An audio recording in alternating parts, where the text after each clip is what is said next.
Welcome to we talk. Latest Khan साहब, इमरान खान साहब की तरफ से जो हालिया उनकी एक वीडियो खिताब के ज़रिए कुछ डिटेल्स उनके ऊपर सामने आई।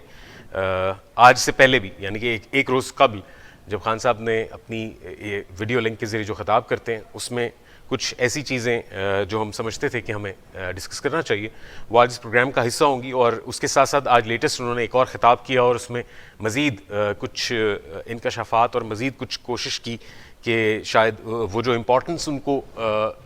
कम नज़र आ रही है उस इम्पोर्टेंस को वापस रीगेन करने के लिए ज़ाहिर ये तमाम तर इक़दाम जो हैं खान साहब कर रहे हैं। इसके अलावा एक और इंतहाई अहम खबर जो कि अनफॉर्चुनेटली पाकिस्तान के ऊपर अफ़गान फोर्सेस की तरफ से होने वाले चमन बॉर्डर के करीब एक हमले से रिलेटेड है, और जिसमें अभी कौमी असम्बली के ख़िताब में वज़ीर ख़ारजा वज़ीर दिफ़ा ख्वाजा आसिफ साहब ने भी उसकी जो है वो डिटेल्स बताई, और पाकिस्तान के 7 शहरी जो हैं वो शहीद हुए इस वाक़े के दौरान। तो ये तमाम तर बातें हैं इस प्रोग्राम का हिस्सा आज होंगी, और हमारे साथ मेहमान मौजूद हैं आज राना सिकंदर हयात साहब, सदर पाकिस्तान मुस्लिम लीग नून ज़िला कसूर। सर, आपको खुशामदीद कहते हैं सर अपने शो में। जी, आप राना साहब, आप हमारी आवाज़ सुन सकते हैं? जी, कुछ गालबन आवाज़ अभी हमारी कुछ उनसे मुनक़ता हो गई है और उनकी कोई तकनीकी ख़राबी के बाद मीनवाइल वो हमारे टेक्निकल स्टाफ उसको चेक करता है। खान साहब की मीडिया टॉक के हवाले से हम बात कर रहे थे और उन्होंने क्या कहा, इस हवाले से हम डिटेल्स की तरफ जाते हैं। खान साहब ने सबसे इम्पॉर्टेंट बात जो की हमारे मुताबिक वो नए army chief general Asim Munir साहब के हवाले से की, और ये बड़ा एक आजकल इस वक्त इन डिस्कशन चल रहा है ये मामला, कि जिसमें उन्होंने कहा कि ये एक नए आर्मी चीफ जो हैं बहुत मुकम्मल मुसलमान, हाफिज़ कुरान और बहुत अच्छे इंसान हैं, और उनके साथ साथ उन्होंने कहा कि उन्हें यकीन है या उम्मीद है कि वो अम्र बिल मारूफ, यानी कि जो खान साहब की एक ख़ास स्ट्रैटेजी के अंदर एक एलिमेंट है, उसके मुताबिक जो है वो गालिबन वो वैसा ही डिलीवर करेंगे और उसी टो को या उसी तरीके को अपनाएंगे जो खान साहब ने एक स्केच बना रखा है। इस हवाले से हमने जो इम्पोर्टेंट बात है जो हमने ऑब्ज़र्व की वो ये है कि खान साहब का जो गुज़िश्ता जो वीडियो लिंक्स हों, चाहे वो ख़िताब हो, चाहे वो दीगर ज़राए के ज़रिए जो मीडिया के ज़रिए खान साहब बयानियाँ बना रहे हैं, और जो उनका एक स्टैंस है जो कि काफ़ी बहुत एक सख्त गिर किस्म का उनका एक बयानिया था, और गालिबन उसके ऊपर हमने भी गुज़िश्ता प्रोग्राम में बात की कि बड़ा मैं ना मानूँ और एक बड़ी हार्ड लाइन किस्म की उन्होंने एक अपनी जो स्टैंस जो है वो सामने लाई कि तमाम तर चोर हैं, और जिन लोगों ने साजिश की, फिर साजिश के बाद जो उनके ख़िलाफ़ उनके जो इम्पोर्टेड हुकूमत लाई गई, फिर तमाम तर मामला से होते होते अब जो लेटेस्ट खान साहब की जो तकरीर है या ख़िताब है उसमें ये जो खान साहब का जो एक लहजा है वो ख़ासा धीमा और वो धमकी से होता हुआ अब मेरे ख्याल से वो एक ऐसी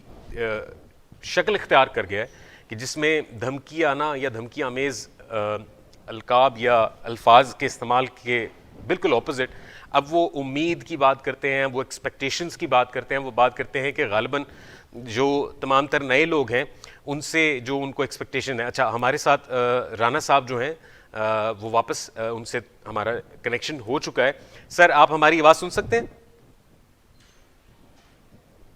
जी सर, मुझे आ रही है, आपको आ रही है? जी जी बिल्कुल। अच्छा राना साहब, अभी हम बात कर रहे थे इमरान खान साहब की जो हालिया एक वीडियो लिंक के ज़रिए जो खान साहब खिताब करते हैं, उसमें जो लेटेस्ट खान साहब की जो एक स्ट्रैटेजी है, जो कलेक्टिव स्ट्रैटेजी है, जो कि हम गुज़िश्ता कई अरसे से, गुज़िश्ता तकरीबन 7 माह से जो उनकी स्ट्रैटेजी रही है कि बहुत हार्ड लाइन किस्म का उन्होंने एक स्टैंस लिया हुआ है और वो हर किसी को एक ही तराजू में तोल कर और उसी के मुताबिक बात करते हैं। अभी लेटेस्ट जो वीडियो आई है उसमें उन्होंने कुछ स्टैंस अपना, मुझे लगता है हमारे अंदाजे के मुताबिक गालिबन उन्होंने इसको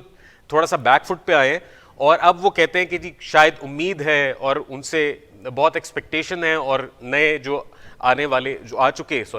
आर्मी चीफ साहब हैं उनके हवाले से भी उन्होंने कहा जी कि उनसे बहुत उम्मीदें हैं क्योंकि बड़े अच्छे इंसान हैं, बड़े पाकबाज और हाफिज़ कुरान इंसान हैं, तो उनसे बहुत सारी उम्मीदें हैं। तो आप क्या समझते हैं कि खान साहब की ये स्ट्रैटेजी कोई रिवाइज हुई है या आपको वही एक लिंक नजर आता है कि सेम उसी पेज पे हूँ। मैं शुक्रिया अदा करना चाहता हूँ कि आपने मुझे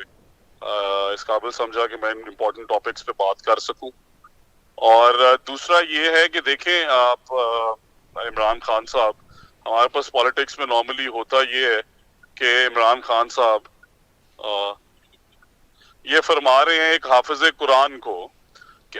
हमें कहानियां सुना रहे हैं अमर बिल मारूफ की, हमें बताना चाह रहे हैं ला इलाहा इल्लल्लाह का मतलब क्या है, हमें समझाना चाह रहे हैं कि इस्लाम शुरू कैसे हुआ, हमें बताना चाहते हैं कि कुरान के अंदर क्या चीजें लिखी हुई है। क्या हम मुसलमान नहीं हैं?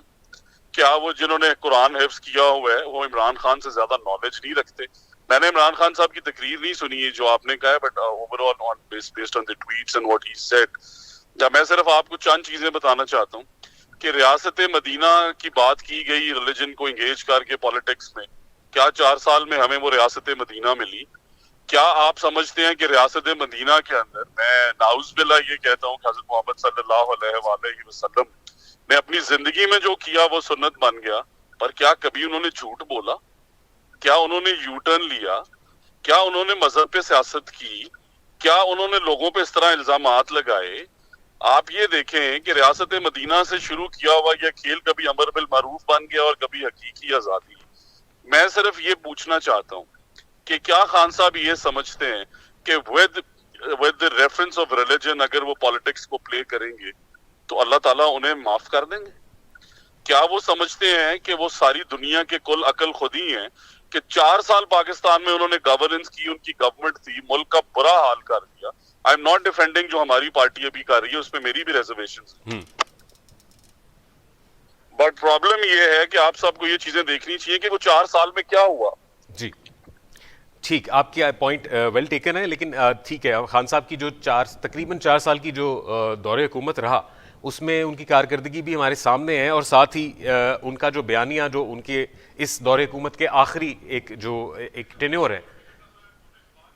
मैं ये पूछना चाहता हूँ कि 4 साल में उन्होंने क्या किया? जी, क्या रियासत मदीना बनाने के लिए इनफ टाइम नहीं था? जी, क्या उन्होंने वो तो हमें कई मौकों पे कहते हुए नजर आए हैं अपनी दौरे हुकूमत में भी कि जी हमारे पास शायद वो तैयारी मुकम्मल नहीं थी हमारी। फिर उन्होंने ये भी कहा कि शायद हमें जो है वो मौका खुल के खेलने का मौका नहीं दिया गया, जो इक़्तिदार था वो तकरीबन जो है वो एक बड़ा एक डमी इख्तियार दिया गया। तो वो ये कहते हैं, सुने, ये सारी चीजें हर पॉलिटिशियन ने फेस की। मैं सिर्फ रिलीजन की हद तक उनकी बातों का ये जवाब दे रहा हूँ कि आप ये देखें कि क्या वो चीजें इंप्लीमेंट की गई, क्या उन्होंने 4 साल के अंदर वो सारी चीजें देखी नहीं? जनरल बाजवा को जब एक्सटेंशन देनी हो तो बहुत अच्छे हैं, जब उनका साथ ना दें तो बहुत बुरे हैं। क्या आइन तब नहीं तोड़ा गया जब नवाज शरीफ साहब को डीसीट किया गया? क्या इस मुल्क के अंदर वो सारे इश्यूज पहले सारे पॉलिटिशियंस और प्राइम मिनिस्टर्स ने फेस नहीं किए जिनके बारे में इमरान खान अब बातें कर रहे हैं? जी, और जब इस कौम को मियां नवाज शरीफ साहब ने कहा कि एस्टेब्लिशमेंट सिर्फ अपना वो किरदार अदा करे जो आईनी है, उस पे इमरान खान साहब ने क्या कहा वो हम सब जानते हैं। जी, तो बजाय इस चीज के कि वो 4 साल बाद जवाब दे अवाम को कि मैंने उनके लिए क्या किया, वो रियासत मदीना किधर गई, वो सारे नारे जो उन्होंने लगाए गवर्नेंस के वो किधर गए, वो इंसाफ किधर है, वो जो थाने बिक रहे हैं, आप भी कहीं के रहने वाले होंगे, क्या आपके शहर में इंसाफ नहीं बिक रहा? मुझे ईमानदारी से बताइए। जी, मैं आपसे पूछना चाहता हूँ हेल्थ और एजुकेशन में कसूर के हवाले से, I have served as mayor Kasur, मैं ये आपको कहना चाहता हूँ कि 28 स्कूल्स हैं कसूर के अंदर जो पीटीआई की गवर्नमेंट में बंद हुए हैं। अगर आप ऑन एयर उनके नाम पूछना चाहेंगे मैं आपको नाम दूं। और इसी तरह हॉस्पिटल्स के अंदर रिडंडेंट अल्ट्रासाउंड मशीन्स कर दी इन्होंने, जो हमने नई अल्ट्रासाउंड मशीन्स इंस्टॉल कराई थी। हॉस्पिटल्स में दवाइयां नहीं मिल रही। हाई स्कूल जो 8 में at least, because I am speaking about things that I have done as mayor which went rotten, हमने कम से कम 12 स्टेडियम्स बनवाए जिनकी इलेक्ट्रिसिटी वायर्स और पोल्स चोरी हो गए और इस गवर्नमेंट को पता नहीं है। पंजाब के अंदर कम से कम हर जिले के अंदर 70 to 80 urban water filtration plants लगाए गए, वो सारे रिडंडेंट पड़े। आप लोगों को लोगों के मसाइल से दूर ले जाके अगर समझते हैं कि रिलीजन में एंगेज करेंगे और लोगों को पता नहीं चलेगा तो सब लोग पढ़ बिल्कुल। लेकिन खान साहब के मुताबिक जिस तरह अभी आपने जिक्र किया कुछ ऐसे अवामी मसाइल जिसकी तरफ जो है तवज्जो बहुत मबजूल करानी इंतहाई अहमियत रखती है, लेकिन अभी अगर हम जो मौजूदा हुकूमत है पीडीएम की जो इस वक्त कोलिशन गवर्नमेंट है उसके हवाले से बात करें तो ये तमाम तर इकदाम जो हैं गालिबन उनको भी उसको प्रायोरिटाइज करने की ज़रूरत नहीं है सर। एब्सोल्युटली राइट, बट आप देखें सर कि मैं ये समझता हूँ कि एक IMF की डील मियां नवाज शरीफ साहब ने भी मुकम्मल की थी, आपको याद होगा। जी पूरा IMF का प्रोग्राम कंप्लीट किया था। क्या उस टाइम पे भी ये हालात हुए थे? क्या उस टाइम पे भी ये इन्फ्लेशन थी? I am not defending inflation, मैं एक फार्मर हूँ खुद, मैं एक इंडस्ट्रियलिस्ट हूँ खुद, एंड आई एम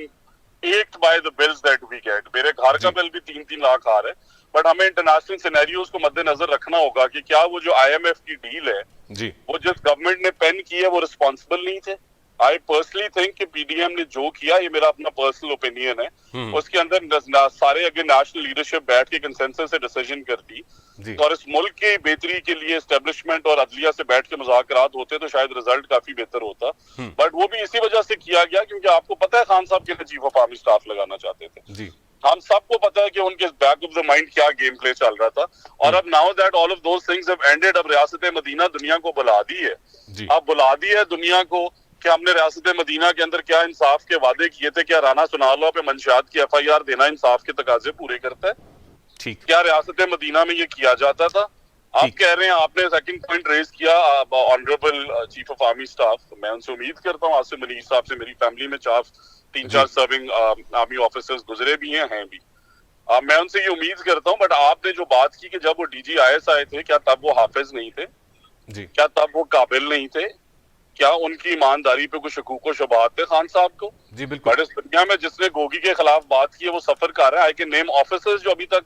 गोगी की पेमेंट लेके यहाँ पे लगे हुए हैं, because we served with all of them. I can not name them, I am sorry. But मसला ये है कि किसने नहीं देखा कि DP और DCO सेक्रेटरीज और CCPOs और एडमिनिस्ट्रेशन किस तरह लगती रही है। बिल्कुल। और जब उनके बारे में बात करते हैं, घड़ियां आप बेच दें रियासत मदीना की, रियासत मदीना बनाए ना और दुनिया को कहें कि अब अमर बिल मारूफ की बात होगी जी, रिलीजन के साथ खेलते हैं। ये सब चीजें आपके सामने आएंगी खान साहब। मेरा एज अ यंगस्टर ये ईमान है कि खुदा तो है ना, सर बिल्कुल। सर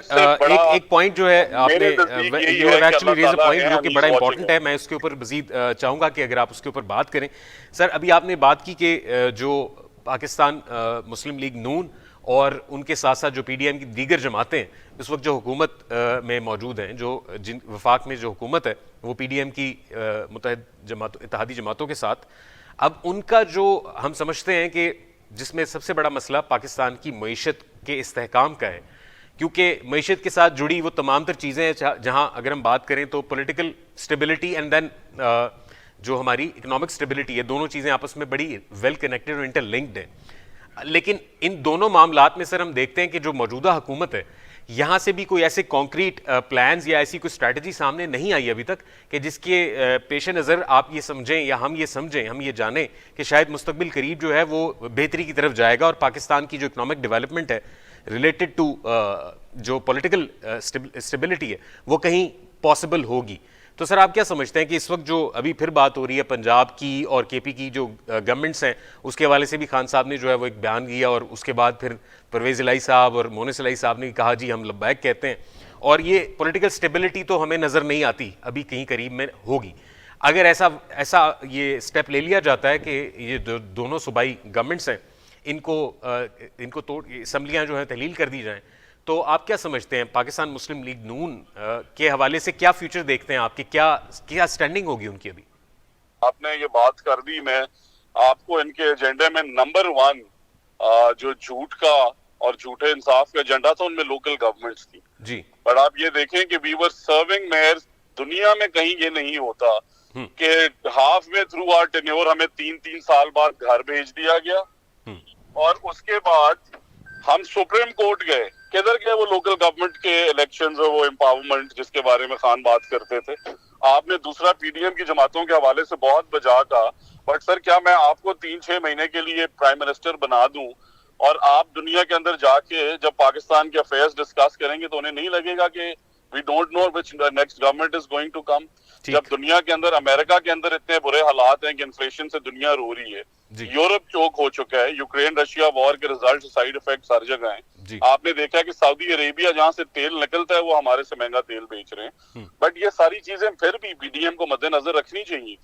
नेशनल लीडरशिप को इन चीजों के बारे में सोचना चाहिए था। बट मैं तो सिर्फ वो सवालात खान साहब से पूछना चाहता हूँ जिसका उन्होंने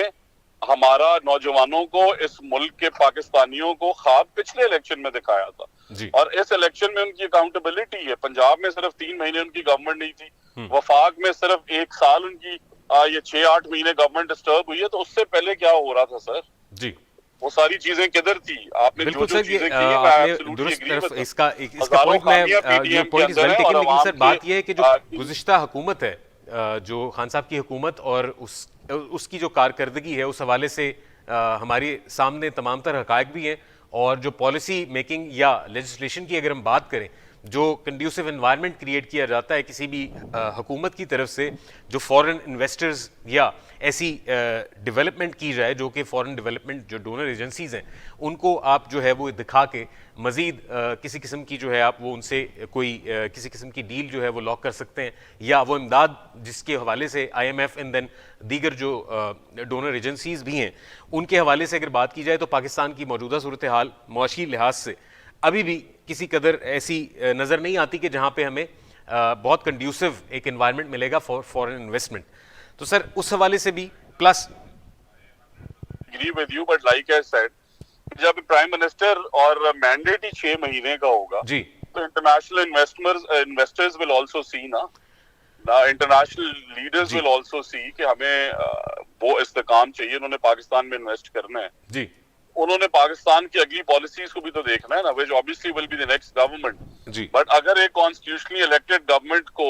इलेक्टेड तरीके से उन्होंने मैनेज करके प्राइम मिनिस्टर को रिप्लेस किया, उसका मतलब क्या है कि मुल्क गद्दार हो गया। बहुत शुक्रिया सर। राना सिकंदर रियाद साहब, आपके टाइम का बहुत शुक्रिया, थैंक यू सो मच। नाज़रीन, अभी हमारे प्रोग्राम में ब्रेक का वक्त हुआ है, ब्रेक के बाद दोबारा हाजिर होते हैं, हमारे साथ रहिएगा।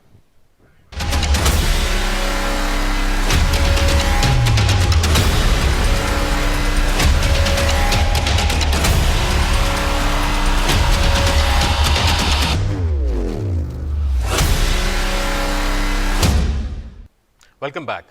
ब्रेक के बाद हमें अब हमारे इस डिस्कशन के हवाले से हमें ज्वाइन किया है इरफान असलम साहब ने, जो कि तज्ज़ियाकार हैं। Sir, welcome to the show. जी thank you very much Rahil, thank you. अच्छा सर, आपके शमूलियत से पहले हमें बात कर रहे थे अपने प्रोग्राम में, जिसके ऊपर खान साहब की जो लेटेस्ट जो उनकी एक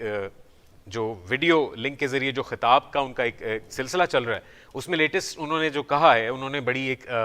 बैकफुट की एक उन्होंने जो है कि अप्रोच, गालिबन हमें लगता है कि वो एक पीछे थोड़ा हटे हैं, और वो जो उन्होंने बड़ा हार्ड एंड फास्ट स्टैंस लिए रखा था, जो कि पिछले कई माह से जारी था, कि वो किसी तौर भी कोई जो है बैक फुट पे नहीं आना चाह रहे थे, और वो चाह रहे थे कि जी जो सामने है उनसे इख्तलाफ जो है वो 100% रहेगा। लेकिन अभी अब बात कर रहे हैं कि उन्होंने अभी उम्मीदों की बात की है, धमकियों से वो उम्मीदों तक आ गए, और गालिबन वो ऐसी अप्रोच है उनकी कि वो दरख्वास्त की किस्म मुझे लगती है कि वो बड़ी दरख्वास्त गुजार किस्म की उन्होंने अप्रोच की, कि नए आर्मी चीफ का उन्होंने जो है नाम लेते उन्होंने कहा जी उनका बड़ा वेलकम करते हैं, और उनको जो वो एक बड़े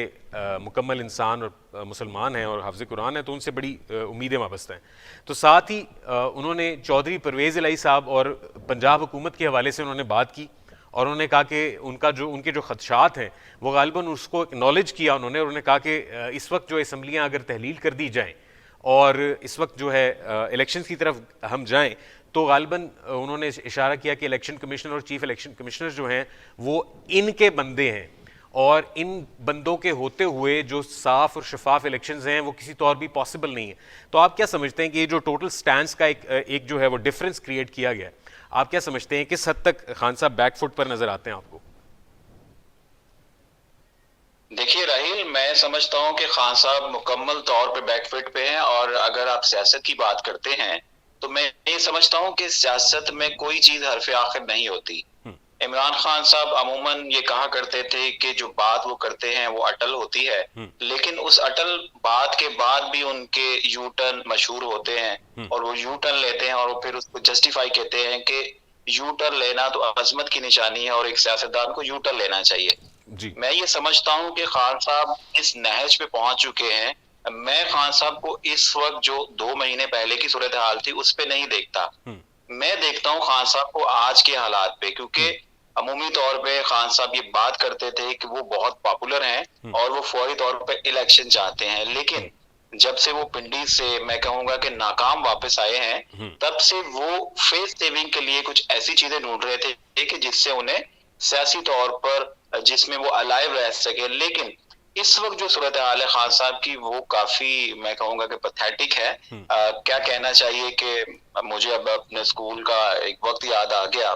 कि हम स्कूल जाया करते थे और स्कूल से जब वापस आते थे तो अक्सर छोटे शहरों में आपको मालूम होगा कि मदारी एक अक्सर कुछ चौक चौराहों पे मदारी लगा करती थी। और उस मदारी के अंदर जो मदारी होता था, जाहिर है वो एंटरटेन कर रहा होता था और बच्चों की दिलचस्पी की बहुत सारी चीजें होती थी। तो हम वहां रुक जाया करते थे और मदारी ये कहता था कि मैं आखिर में आपके लिए एक बहुत जबरदस्त चीज निकालूंगा, यानी कि सांप निकालूंगा। लेकिन हम लोग वहां खड़े रहते थे और 1-1.5 घंटे की उस मेहनत के बाद कि उसको पैसे भी दे दिए लोगों ने, लेकिन आखिर में सांप नहीं निकलता था। तो खान साहब की सूरत हाल यही है कि उन्होंने हमें सांप दिखाया और कहा कि मैं सांप निकालूंगा आखिर में, लेकिन शायद मुझे लगता है कि एंड पे तो चूहा भी नहीं निकाल सके। लेकिन इरफान साहब, सांप से कुछ बढ़ के चीजें निकली और हमारे सामने आई, जिसमें सबसे बड़ी जो एक मिसाल है वो हमारे सामने वो तोशा खाना केस की है, जिसमें खान साहब ने जो है इनिशियली वो जो घड़ी के बेचने और ख़रीदने की बात हुई, फिर किस तरह वो एक पूरा का पूरा मामला जो है वो मंजर आम पर आया, वो शख्स जिसने वो ख़रीदी और फिर वो उसके मुतालिक जो डिटेल्स थी, कौन कौन सी शख्सियात इन्वॉल्व थी, वो सारा कुछ हमारे इस वक्त जो है वो सामने एक रिकॉर्ड पर है। तो उस हवाले से निकला तो बड़ा कुछ है। और अगर हम देखें, अभी बात करें तो इसी अपने रिसेंट खिताब में उन्होंने जिक्र किया और कहा कि कुछ लोग जो हैं वो घड़ी के ऊपर बातें कर रहे हैं और सियासत कर रहे हैं। तो उन्होंने कहा कि जी मेरी घड़ी मेरी मर्जी, मैं उसको बेचूं रखूं वो तो मेरा प्रेरोगेटिव है। तो आप क्या समझते हैं कि जाहिर है अब उसके ऊपर सवाल तो बनता है कि वो कहाँ से आई, किस तरह खरीदी गई, उसके ऊपर डिटेल्स जो है वो कहाँ से ले सकते हैं हम। लेकिन बात तो सही है कि मर्जी तो उनकी चलेगी जब उनकी मिल्कियत हो। आप क्या कहते हैं? देखिए राहिल, बात ठीक है खान साहब की, लेकिन ये उस सूरत में ठीक है कि अगर आपने अपनी घड़ी खरीदी हो, किसी दुकान से खरीदी हो, अपनी मेहनत की कमाई से खरीदी हो और अपने रिस्क हलाल में से कमाई हो, तो वो तो बिल्कुल 100% इस बात से कोई इख्तलाफ नहीं करेगा। लेकिन प्रॉब्लम यहाँ पे ये हुई कि वो एक आम घड़ी नहीं है, वो एक अपने खास मुल्क, एक ब्रादर मुल्क की तरफ से एक बहुत बड़ा तोहफा होती है। और मैं जाती तौर पे ये समझता हूँ कि ये घड़ी नहीं है, बात साइज छोटा है लेकिन अमाउंट बहुत बड़ी है, जिसकी वजह से इस घड़ी की खबर है। अगर ये घड़ी 5,000 रुपए की होती तो ये कहीं पे भी किसी मीडिया पे ये खबर ना होती, क्योंकि घड़ी की कीमत अरबों में है, करोड़ों में है। और रिसेंटली जो अभी आने वाले दिनों में जो इंकशाफ आ रहे हैं, आप इन घड़ियों को राहिल भूल जाएंगे। आप अब ज्वेलरी की बात करेंगे, अब आप जेवरात की तरफ आप आएंगे और वो ऐसी करप्शन की कहानियां होगी कि हम आई डोंट नो, कि हम कहते हैं कि पाकिस्तान में हम सर उठा के चलने की बातें करते हैं तो सर झुका के भी गुजरना पता नहीं मुश्किल हो जाए, अल्लाह खैर करे। लेकिन मैं ये समझता हूँ कि पाकिस्तान के प्राइम मिनिस्टर को दिए हुए तोहफे उस रियासत की निशानी होते हैं। मैं उम्मीद कर सकता हूँ बहुत सारे लोगों से कि शायद वो कोई चीज बेच सकते हो। देखिए, नवाज शरीफ ने, जरदारी साहब ने और बहुत सारे रहनुमाओं ने बतौर वजीर आजम, बतौर सदर बहुत सारे तोहफे लिए होंगे, यकीनी तौर पे मिलते होंगे। लेकिन मैं समझता हूँ कि अगर आप उन तोहफों को अपने घर में सजा ले, किसी कालीन को घर में बिछा ले, किसी गाड़ी के ऊपर आप सफर करें और आपके घर में लोग आते हैं तो आप बताते हैं कि ये मुझे प्रिंस ऑफ सऊदीया ने ये दिया था, ये अमीर ऑफ कतर से मुझे तोहफा मिला था। ठीक है, ये तो बात ठीक है, आपका पॉइंट वेल टेकन है सर, संभाल के रखते हैं। मेरा एक सवाल इसी से रिलेटेड एक और बनता है, आपने जो पॉइंट किया ठीक वो बात आपकी दुरुस्त है कि उसकी जाहिर है बहुत अहमियत है, उसकी कीमत भी बहुत ज़्यादा कीमती है। और इसके साथ साथ आपने शायद आने वाले वक्त का भी कुछ जिक्र किया कि शायद कुछ और ऐसे इंकशाफात, ऐसे धमाका खेज किस्म की जो है वो हकीकतें हमारे सामने आएंगी, जो कि गालिबन आती जा रही हैं। और लेटेस्ट एक जो है ऑडियो लीक हुई जो है इसी हवाले से, जो एक्स खातून अव्वल हैं और अभी उनके साथ जो है वो एक जुल्फी बुखारी साहब के साथ एक ऑडियो लीक के ज़रिए एक और इंकशाफ भी हुआ, जिसमें वो घड़ियों की बात करती हुई सुनाई देती हैं और फिर वो उसका जवाब देते हैं। अब उसको भी उन्होंने जो है वो जाहिर है कहा है कि ये ऑल्टर्ड है और ये एडिटेड है। अब इसका फोरेंसिक होगा और हमारे पास और डिटेल्स भी आ जाएंगी। लेकिन साथ साथ आप क्या समझते हैं इरफान साहब, क्योंकि इस वक्त जो मौजूदा हुकूमत है, जो PDM की हुकूमत है इत्तेहादी जमातों के हवाले से, आप क्या समझते हैं कि वो किस तरह मुस्तकबिल में पाकिस्तान में जब आम इंतखाबात होंगे, चाहे वो वक्त पर हों चाहे कबल अज़ वक्त हों, वो तो अभी हमें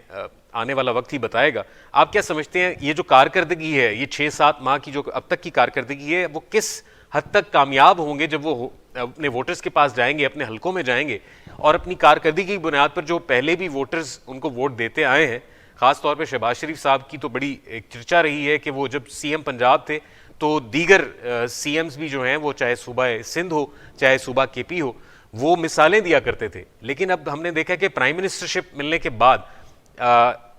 क्योंकि हालात भी बेशक ऐसे हों कि जो पिछली गवर्नमेंट की जो एक policies and lack of policy making रही, लेकिन अब क्या समझते हैं कि वोटर्स को किस तरह वो मोटिवेट कर पाएंगे, और आप क्या समझते हैं कि पंजाब जैसे जो मेक और ब्रेक वाला सूबा है उनकी क्या स्टैंडिंग होगी? बिल्कुल राहिल, देखिए एक चीज तो कंफर्म है कि यकीनी तौर पर सियासत में शहबाज शरीफ को, मुस्लिम लीग नून को नुकसान हुआ है पंजाब में, लेकिन इसका कतन ये मकसद नहीं है कि वो रीगेन नहीं कर सकते। उनके पास एक पूरी हिस्ट्री है डिलीवर करने की और उनके पास एक एक्सपीरियंस है। डेफिनेटली शहबाज शरीफ जब पंजाब में थे तो वो उनकी परफॉर्मेंस और थी, लेकिन सूबों में जाने के बाद जाहिर है एलाइज हैं, बाकी लोग हैं, तो उनके साथ मिलके उस तरह से परफॉर्म नहीं कर सके। लेकिन एक चीज जो है वो आपको भी आप यकीनन इससे इत्तेफाक करेंगे कि आपका जो कट्टर वोटर होता है वो कहीं नहीं जाता। देखिए, अगर मैं आपको सालों से वोट देता आ रहा हूं आपकी परफॉर्मेंस की बिना पे, और यकीनन ये 6 महीने मुस्लिम लीग नून की सियासत के लिए बहुत ही मुश्किल थे, और यकीनन इन मुश्किलात को इतनी आसानी से तो नहीं ले लिया होगा, यकीनन कुछ ना कुछ होमवर्क किया होगा। लेकिन सर मुश्किल वक्त तो बिल्कुल आपकी बात बज रहा है, लेकिन एक बात इंपॉर्टेंट और भी है कि यहाँ पे बेशक बाद में उनकी जो भी मुझे लगता है कि अगले 6 महीने में वो रिकवरी की तरफ जाएंगे। अच्छा, और जो 6 महीने उन्होंने मुश्किलात सही हैं वो रिकवर करेंगे इसको। ओके ओके, आप समझते हैं आप जो फ्यूचर है देखते हैं कि वो शायद खुशाइंद है, या वो काबिले जिसको कहते हैं ना वो उसके अंदर जो है डेवलपमेंट की जगह बाकी है। बेशक हर जो किसी भी सियासी तौर पे नजरियाती तौर पे किसी पार्टी के साथ जो एक इल्हाक होता है या वोटर का जो एक ट्रस्ट होता है, आपकी बात वजह है कि पाकिस्तान मुस्लिम लीग नून जो है पंजाब में बड़ी एक गहरी सियासत, बड़ी एक गहरी तारीख रखती है, और सियासी हवाले से भी और जो आप डिलीवरेंस की बात करें उस हवाले से भी। लेकिन अभी हमने देखा कि इन तमाम तर जो है मामलात के बावजूद पंजाब में जो है गवर्नमेंट जो है इस वक्त जो है वो परवेज़ इलाही साहब की है, और इससे पहले बुज़दार साहब भी जो है अपना पूरा टेन्योर जो है वो गुजार के गए। तो आप क्या समझते हैं कैसे वो पॉसिबिलिटी आपके सामने आपको लगता है कि पॉसिबल होगा टू रीगेन दैट गवर्नमेंट और द फेम जो कि मशहूर है नून लीग की तरफ? देखिए, अगर आप ये समझते हैं कि इस वक्त पंजाब में पीटीआई की हुकूमत है तो इससे थोड़ी करेक्शन हमें करनी पड़ेगी, क्योंकि इमरान खान तो फौरी तौर पे चाहते हैं कि वो परवेज इलाही को कोई हुक्म दे और परवेज इलाही उसको मान ले।